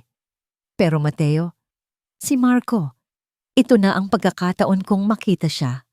Kahit sandali lang, kailangan kong malaman kung ayos lang siya. Kailangan kong makita ng sarili kong mga mata. Ang puso ng isang ina ay nanaig sa luhika ng isang biktima. Kahit alam niyang maaaring patibong ito, ang pangakong masilayan ang kanyang anak ay isang sugal na handa niyang tayaan. Kinabukasan, naroon si Isabela sa parke. Ang bawat pamilyang naglalakad, bawat batang tumatawa, ay parang isang karayom sa kanyang puso. Ilang minuto pa, isang itim na luxury car ang huminto sa di kalayuan. Bumaba si Veronique, suot ang kanyang pekeng ngiti at mamahaling damit. Isabela, Hida, bati nito na para bang wala silang pinagdaanan. I'm glad you came. Nasaan si Marco? Iyon lang ang tanong ni Isabela, walang paligoy-ligoy. He is safe. He is happy, sabi ni Veronique. Tignan mo. Sumenyas ito sa sasakyan. Yan, dahan-dahang bumaba ang bintana sa likuran at doon, sa loob, nakita niya si Marco. Nakaupo sa kanyang car seat, may hawak na bagong laruan. Mukha siyang malusog. Mukha siyang okay. Marco! Sigaw ni Isabela, akmang tatakbo palapit. Mami? Lumingon ang bata. Ang mga mata ay nanlaki sa gulat at saya. Ngunit bago pa man makalapit si Isabela, hinarangan siya ng 2 bodyguard ni Veronique. Hanggang dyan ka lang, malamig na sabi ng biyenan niya. This is not a reunion. This is a demonstration. A demonstration of how well he is without you. Ang mga salitang iyon ay tumama ng mas malakas kaysa sa isang sampal. Anong gusto mo, Veronique? Tanong ni Isabela. Ang mga luha ay nagbabadyang tumulo. Isang mapayapang kasunduan, sabi ni Veronique. Inilabas ang isang audio recorder mula sa kanyang bag at pinindot ito. Let's talk about the practical side of things. A child needs financial stability, a generous allowance for his future. What are your terms? Name your price, Isabela. Sabihin mo lang kung magkano ang kailangan mo para tumahimik at hayaan kami na palakihin si Marco ng maayos. Hindi pera ang habol ko. Sigaw ni Isabela. Ang boses ay basag na. Ang anak ko ang gusto ko. I will do anything, Veronique. Anything para lang maibalik siya sa akin. Sa loob ng sasakyan, nakita ni Isabela na nagsisimula nang matakot si Marco sa kanilang sigawan. Pilit siyang ngumiti, isang ngiting punit-punit ng sakit. Itinaas niya ang kanyang kamay at kumaway sa bata para ipakitang ayos lang ang lahat para hindi ito matakot. Iyon ang huling nakita ni Marco bago muling umakyat ang bintana ng sasakyan. I think we have everything we need, sabi ni Veronique. Pinatay ang recorder. Thank you for your cooperation, Isabela. Tumalikod ito at naglakad pabalik sa sasakyan. Iniwan si Isabela na nakatayo doon, mag-isa, na may pakiramdam na ginamit at niloko. Pagbalik niya sa opisina ni Mateo, galit na galit ito nang marinig ang nangyari. I knew it. They recorded you. Gagamitin nila yan laban sa'yo. At hindi nga sila nagkamali. Isang oras lang ang lumipas, nakatanggap si Mateo ng email mula sa abogado ng mga Monteverde. Nakalakip dito ang isang audio file at isang maikling mensahe.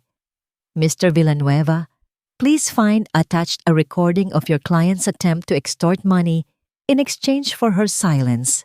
Settle now, or this goes public and will be used as primary evidence in the upcoming custody hearing. Pinakinggan nila ang audio. Ito ay ang kanilang pag-uusap, pero iba. Pinuputol-putol. Ang mga salita ni Isabela ay pinagdikit-dikit para magmukhang iba ang kahulugan. Ang tanong ni Veronique, na name your price, Isabela, ay sinundan ng sagot ni Isabela na, I will do anything, na ngayon ay parang isang kasunduan. Ang kanyang desperadong sigaw para sa anak ay nawala. Napalitan ng isang boses na tila naniningil. Isa itong perpektong pagbabaluktot ng katotohanan. Hawak nila ang lahat. May ebidensya sila. Kahit na ito ay peke, ang testigo nila ay walang alaala. At siya ay na-frame. Habang pinoproseso nila ang lahat, isang lalaki na nakauniforme ang pumasok sa reception area ng opisina. Isang court server. May dala itong sobre para kay Isabela Sandoval. Nanginginig ang mga kamay ni Isabela habang binubuksan ito. Sa loob, isang formal na dokumento, isang summons. Inaanyayahan kayong dumalo sa isang preliminary hearing tungkol sa petisyon para sa guardianship ni Marco Sandoval Monteverde at sa inyong mental capacity. Tiningnan niya ang petsa sa ilalim ng dokumento. Ang hearing ay sa loob ng 8 na oras, 48 oras. Ang mga numero ay parang isang hatol na nakasulat sa pader, 48 na oras para baliktarin ang isang kasinungalingang perpektong pagkakagawa. 48 na oras para labanan ng isang pamilyang may walang katapusang yaman at impluensya. 48 na oras para iligtas ang kanyang anak mula sa legal na pag-agaw. "This is impossible," sabi ni Isabela. Ang papel ay nanginginig sa kanyang mga kamay. Sinadya nilang gawing mabilis ang lahat para wala tayong oras na gumalaw. "It's a classic power play," sabi ni Mateo. Ang kanyang mukha ay seryoso habang naglalakad pabalik-balik sa opisina. "They're creating a sense of urgency to force us into a mistake para mapilitan tayong sumuko at makipag-settle." Pero hindi ako susuko, Mateo. Hindi pagdating kay Marco. Sa sumunod na 24 na oras, halos hindi sila natulog. Naghahanap sila ng butas sa kaso.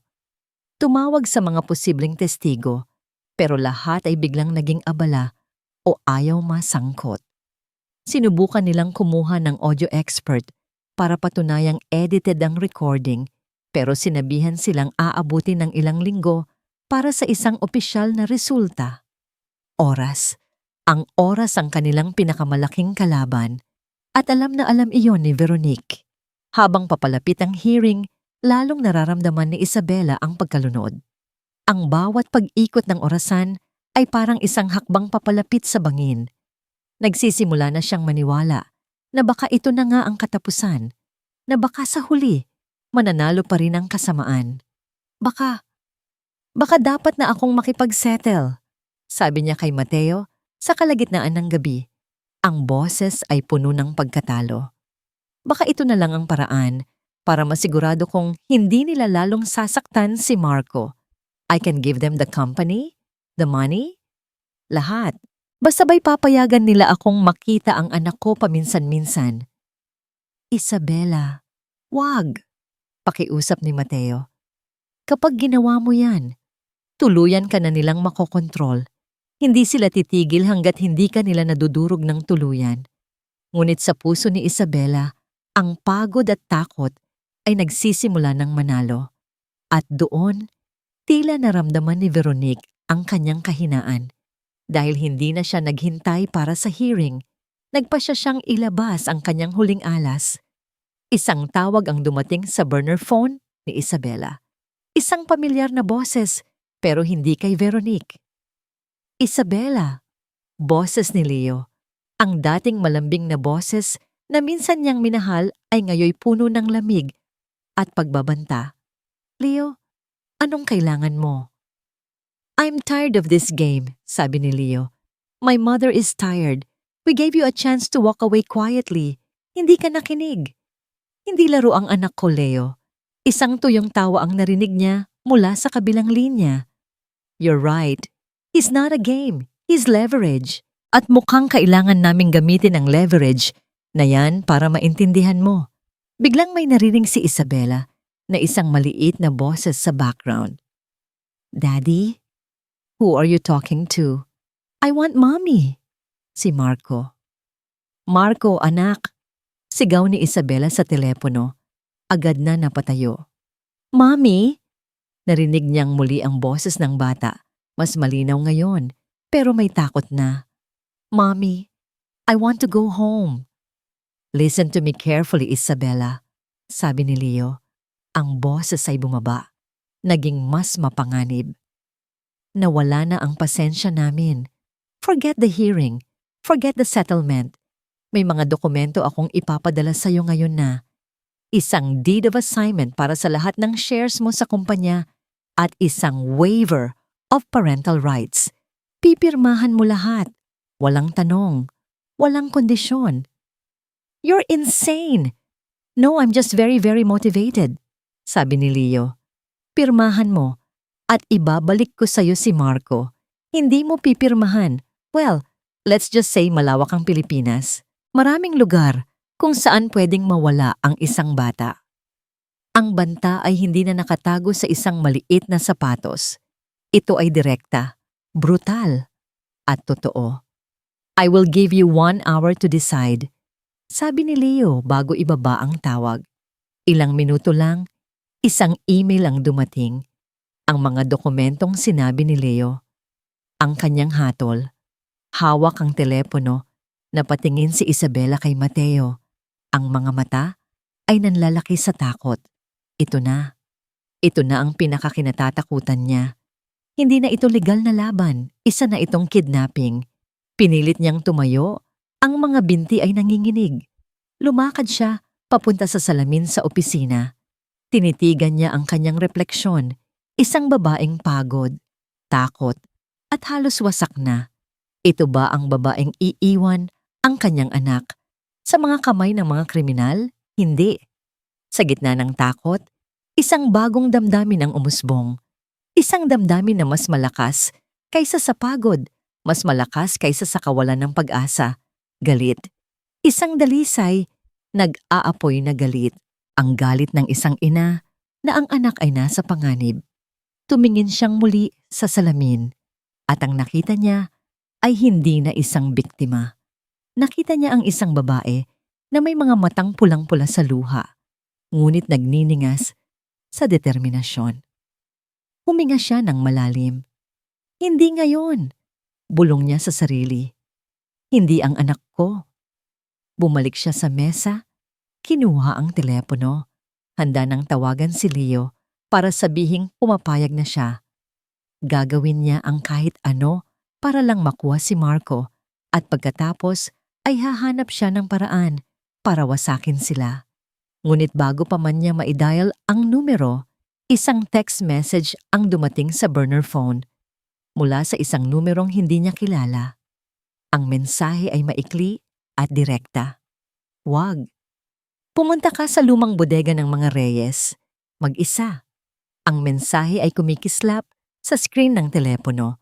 Lumang bodega ng mga Reyes mag-isa. Sino ito? Paano nalaman ng taong ito ang sitwasyon niya? Isa na namang bitag o isang posibleng kaligtasan? Ipinakita niya ang text kay Mateo. Huwag, Isabela. Agad na sabi nito. Ang mukha ay puno ng pag-aalala. This is too risky. Bodega ng mga Reyes? It has to be Danilo. Malamang kasabwat siya ni Leo. Pinapapunta ka nila sa isang lugar kung saan wala kang kawala. Lohikal ang sinasabi ni Mateo. Iyon ang sasabihin ng kahit sinong matinong mag-isip. Pero sa pagkakataong ito, hindi ang isip ni Isabela ang nagpapasya, kundi ang kanyang instinct. Ang instinct ng isang inang na uubusan na ng oras. Mayroon siyang dalawang pagpipilian. Ang sigurado at kilalang demonyo na si Leo o ang hindi kilalang anino na nag-aalok ng ibang daan. Kung pupunta ako kay Leo, sabi ni Isabela, ang boses ay kalmado sa isang paraan na nakakatakot. Ibibigay ko ang lahat at baka hindi ko na rin makita si Marco. Kung pupunta ako sa bodega, mayroon akong tsansa. Kahit gaano kaliit. Sasama ako, mariing sabi ni Mateo. Hindi! Mabilis na sagot ni Isabela, hinawakan ang braso nito. Ang sabi, mag-isa. Kung may makita silang kasama ako, baka lalong mapahamak si Marco. Mateo, please, trust me on this. Kailangan ko itong gawin. Nag-aalangan man sa huli ay tumango si Mateo. Ang mga mata ay puno ng pag-aalala. Binigay niya kay Isabela ang isang maliit na earpiece. Wear this. Hindi ako tatawag, pero makikinig ako. At susunod ako, malayo lang, para kung may mangyari. Tumango si Isabela. Kinuha ang susi ng isang lumang kotse na binili nila para hindi mahalata at umalis. Habang nagmamaneho papunta sa lumang industrial district kung nasaan ang mga bodega, ang kanyang puso ay kumakabog ng malakas na parang tambol. Ang bawat anino sa kalsada ay tila isang panganib. Ngunit sa ilalim ng takot, mayroong isang bagay na mas malakas. Isang malamig at matigas na determinasyon. Wala na ang mga luha, wala na ang pag-aalinlangan. Napalitan ito ng isang bagay na mas primal. Pumasok siya sa compound ng mga lumang bodega. Ang lugar ay abandonado at nakakatakot. Ang tanging ilaw ay mula sa buwan at sa headlight ng kanyang kotse. Sa dulo ng daan, may isang bodega na bahagyang nakabukas ang malaking pinto na gawa sa metal. May ilaw sa loob. Huminto siya. Huminga ng malalim. At bumaba ng kotse. Pagpasok niya, ang amoy ng kalawang at alikabok ang sumalubong sa kanya. Sa gitna ng malawak na espasyo, sa ilalim ng isang nag-iisang bumbilya, nakatayo si Leo. Sa tabi niya, 2 malalaking lalaki. At sa isang upuan sa gilid, nakaupo si Marco gising at takot na takot ang mga mata. "Mommy!" Sigaw ng bata. Akmang tatakbo. "Marco, stay there!" Sigaw pabalik ni Isabela, pilit nang ngumingiti para ipakita sa anak na kontrolado niya ang sitwasyon. "I knew you'd come," sabi ni Leo. May isang mapanuyang nangiti sa kanyang mga labi. "Pero hindi dito ang pinag-usapan natin. Mukhang may iba kang source ng impormasyon." Hindi pinansin ni Isabela ang tanong. Ang kanyang mga mata ay nakatuon lang kay Marco. Pagkatapos, dahan-dahan niyang ibinaling ang tingin kay Leo. Ang init ng pagmamahal na minsan niyang naramdaman para sa lalaking ito ay ngayoy abo na lang, isang malamig na abo ng galit. "Nasaan ang mga dokumento?" Tanong mo niya. Ang boses ay walang emosyon. Nagulat si Leo sa kanyang kalamigan. Inaasahan niya ang mga luha, ang pagmamakaawa, hindi ang isang babaeng nakatayo sa harap niya na parang isang general na handa nang pumasok sa isang giyera. "Here," sabi ni Leo. Itinuro ang isang maliit na mesa kung saan nakalatag ang mga papel at isang ballpen. "Pirmahan mo at malaya na kayong umalilis ng anak mo." Naglakad si Isabela papunta sa mesa. Bawat hakbang niya ay may bigat. Dumaan siya sa harap ni Leo. Hindi niya ito tiningnan. Dumiretso siya sa mesa, kinuha ang ballpen. Tiningnan niya ang mga dokumento, ang kanyang pangalan, ang pangalan ng kanyang ama. Ang lahat ng kanilang pinaghirapan, isusuko na niya. Pero habang hawak niya ang ballpen, tumingin siyang muli kay Leo. Isang tingin na puno ng pangako, isang pangako ng paghihiganti. "Ibibigay ko sa iyo ang lahat," sabi niya. Ang boses ay mababa at puno ng diin. Bawat salita ay isang patalim. Pagkatapos, tumingin siya ng diretso sa mga mata ni Leo, mga matang puno ng kasakiman at takot. "Sisirain kita." Nakita ni Isabela ang pagbabago sa mukha ni Leo. Ang kayabangan ay napalitan ng isang bahagyang kaba. Dahil sa sandaling iyon, alam ni Leo na ang babaeng kaharap niya ay hindi na ang Isabela na kanyang kilala. Akmang pipirma na si Isabela nang biglang bumukas ng malakas ang isa pang pinto sa gilid ng bodega. Mula sa dilim, isang anino ang lumabas, isang pamilyar na anino. Matangkad, kalmado, at may awtoridad. Nakatayo doon si Danilo Reyes, nakatingin hindi kay Isabela, kundi kay Leo. Humarang siya sa pagitan ni Isabela at ni Leo na parang isang pader. Ang kanyang mga mata ay nanlilisik sa galit at sa isang boses na malamig at puno ng kapangyarihan, nagsalita siya. "Hanggang dito na lang, Monteverde." Ang paglitaw ni Danilo Reyes sa bodega ay parang isang kidlat na tumama. Sa gitna ng katahimikan, lahat ay natigilan. Si Isabela, si Leo, at maging ang 2 bodyguard nito. "Danilo, anong ginagawa mo dito?" Gulat at galit na tanong ni Leo. "Akala ko ba nasa panig kita?" Isang mapait na ngiti ang sumilay sa mga labi ni Danilo. Lumakad siya palapit. Ang bawat hakbang ay may kumpiyansa. "Ang akala mo, Leo, iyon mismo ang problema mo. Masyado kang nabulag sa kasakiman mo para makita ang totoo."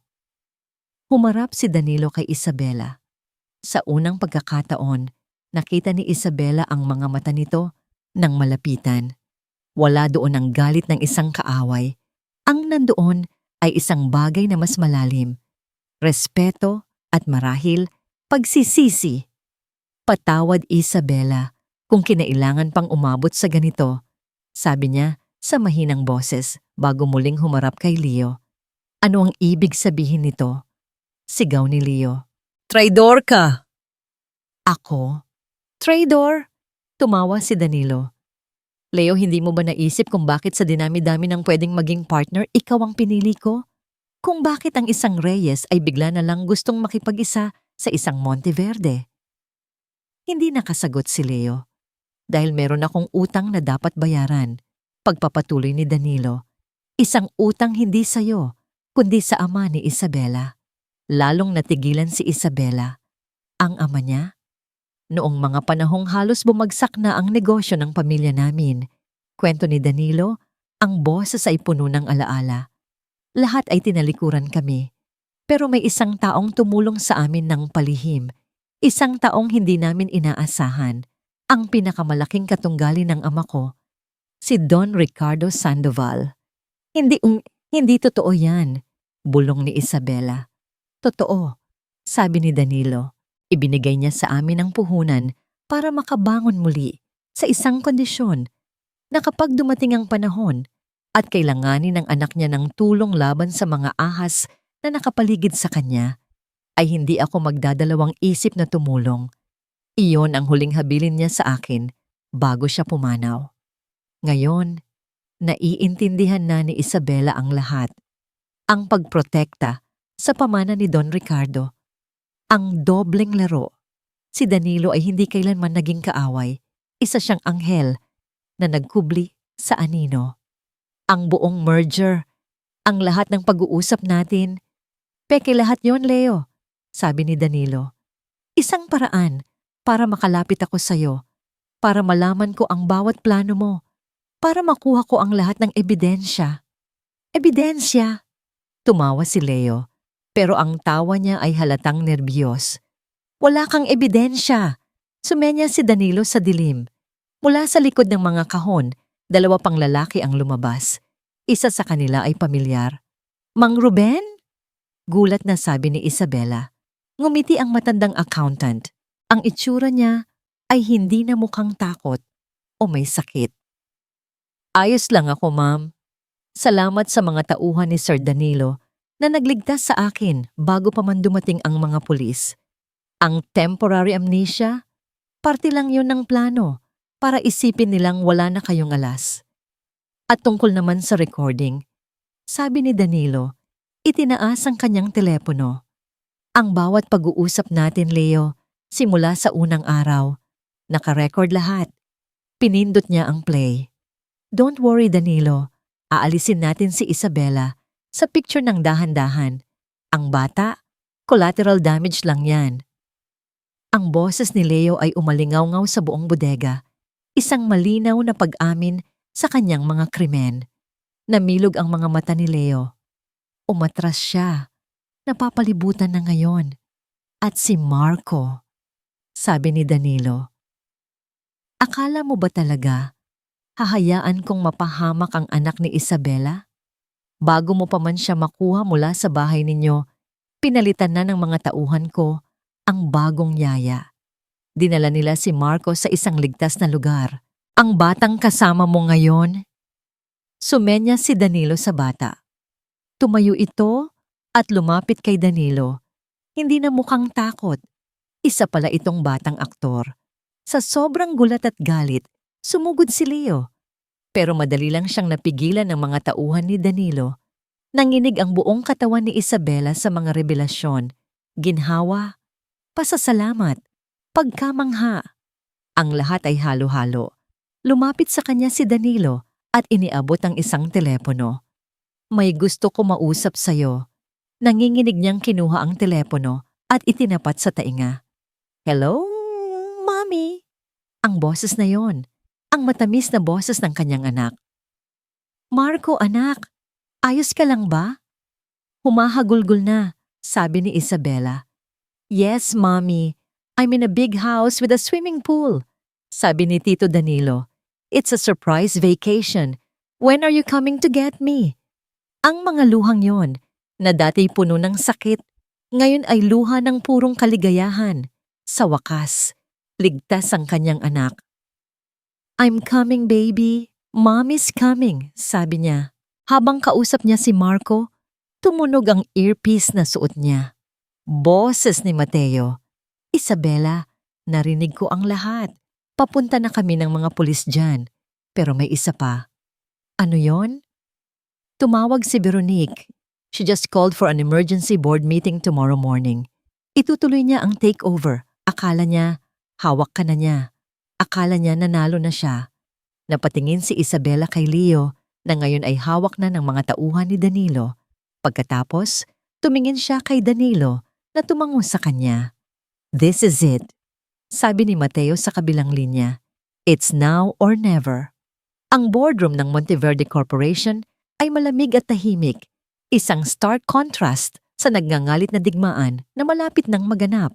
Nakaupo sa paligid ng mahabang mesa na gawa sa mahogany ang mga miyembro ng board, mga makapangyarihang lalaki at babae na ang mga desisyon ay kayang magpabago ng kapalaran ng libo-libong empleyado. Sa dulo ng mesa, sa upuang para sa CEO, nakaupo si Veronique Monteverde. Siya ay kalmado, puno ng kumpiyansa, suot ang kanyang pinakamahal na damit at alahas. Para sa kanya, isa na lamang itong formalidad. Isang seremonya para opisyal na angkinin ang trono na matagal na niyang inaasam.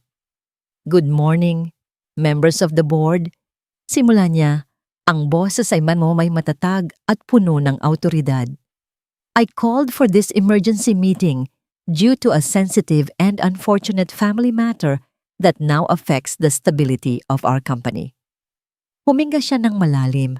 Ang kanyang mukha ay nagpakita ng pekeng kalungkutan. As some of you may know, my daughter-in-law, Isabela, has been struggling with her mental health.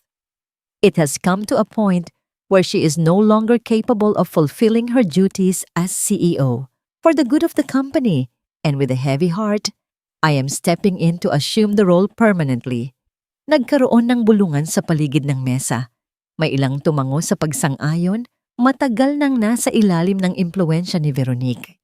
Ang iba ay nagpakita ng pag-aalinlangan. With all due respect, Veronique, sabi ng isang matandang board member, si Mr. De Leon, na matalik na kaibigan ng ama ni Isabela. This is a serious accusation. Do you have any proof to support this claim? Ngumiti si Veronique. Ito ang sandaling hinihintay niya. Of course, Alberto.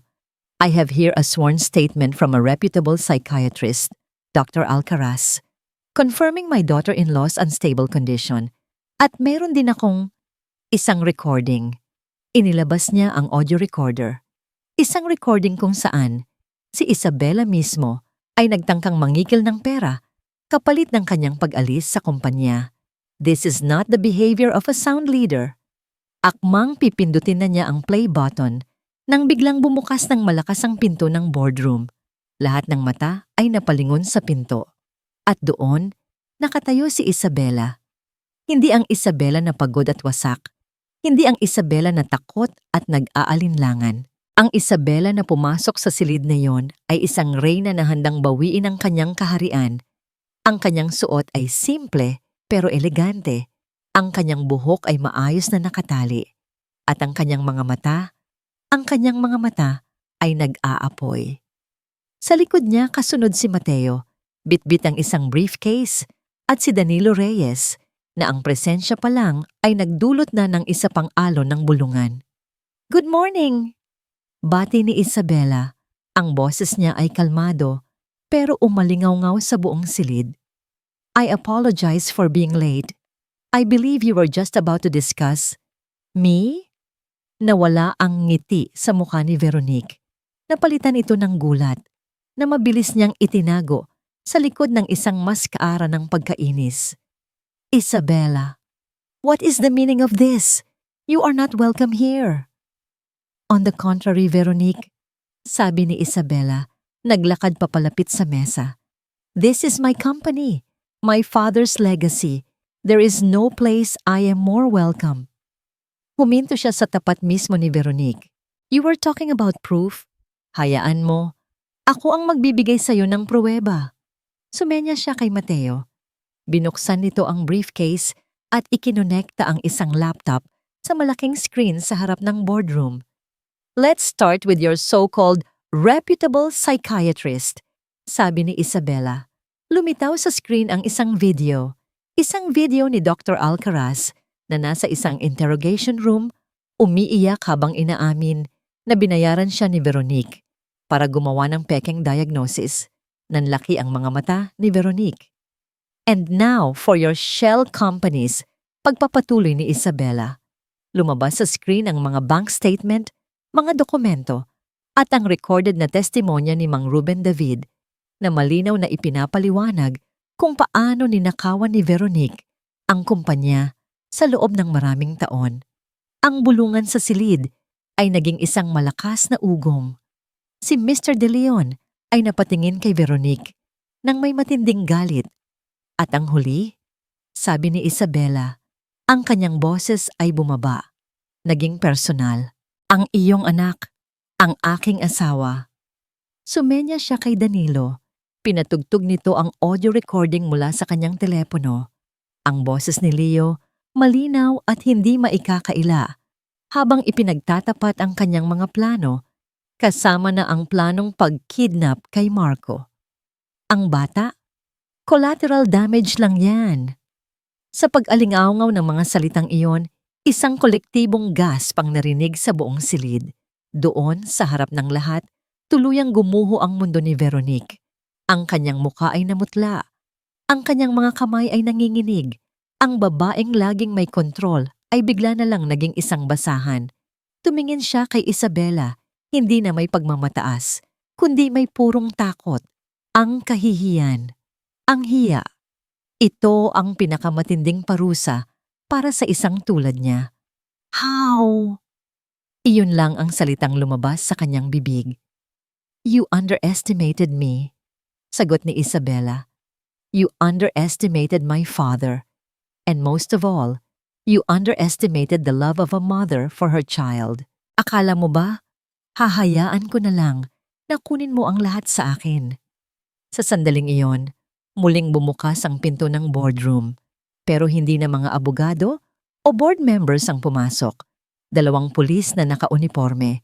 Lumapit sila sa dulo ng mesa, diretso kay Veronique Monteverde. Veronique Monteverde, sabi ng isang pulis, you are under arrest for corporate fraud, conspiracy, and attempted kidnapping. Lahat ng kulay ay nawala sa mukha ni Veronique. Sinubukan niyang magsalita, pero wala ng boses na lumabas. Habang pinupusasan siya ng mga pulis, ang kanyang mga mata ay nanatiling nakatitig kay Isabella. Isang tingin na puno ng galit, pagkatalo, at pagkamuhi na hindi na mabubura kailanman. At habang inilalabas siya sa silid, sa harap ng mga taong dati nasa ilalim ng kanyang kapangyarihan, alam ni Isabella na tapos na ang laban, nanalo ang hustisya. Ang pag-alis ni Veronique mula sa boardroom, kasama ang mga pulis, ay nag-iwan ng isang nakabibinging katahimikan. Ang tensyon na bumalot sa silid sa loob ng mahabang panahon ay bigla na lang naglaho, na parang isang makapal na usok na hinipan ng hangin. Si Isabella ay nanatiling nakatayo, pinapanood ang pintong isinara sa likuran ng kanyang biyenan. Hindi niya naramdaman ang saya ng isang nagtagumpay.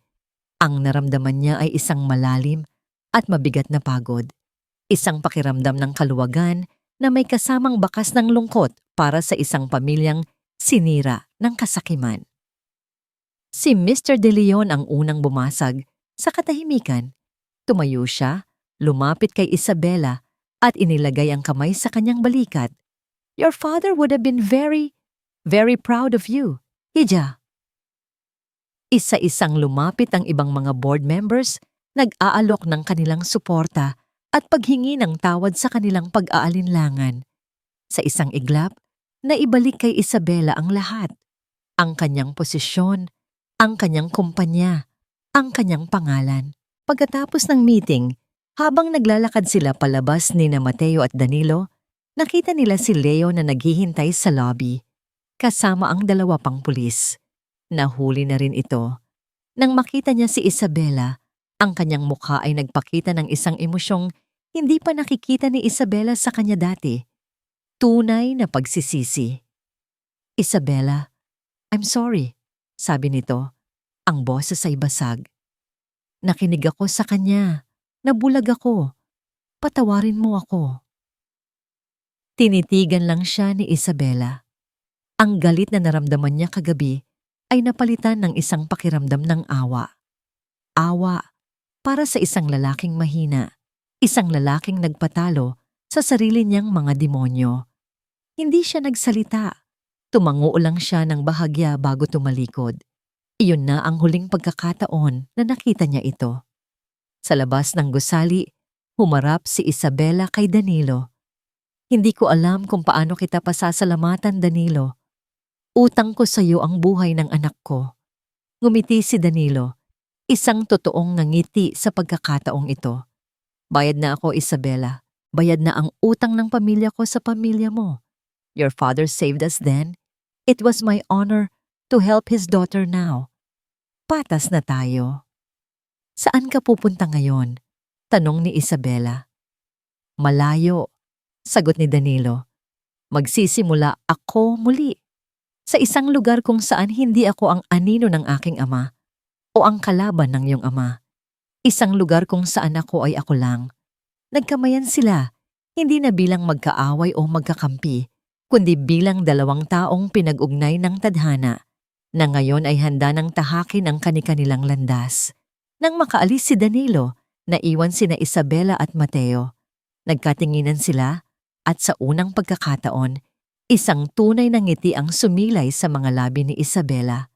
May isa pa tayong kailangang puntahan, sabi niya. Ang biyahe papunta sa safe house kung nasaan si Marco ang pinakamahaba at kasabay nito, ang pinakamasayang biyahe sa buhay ni Isabela.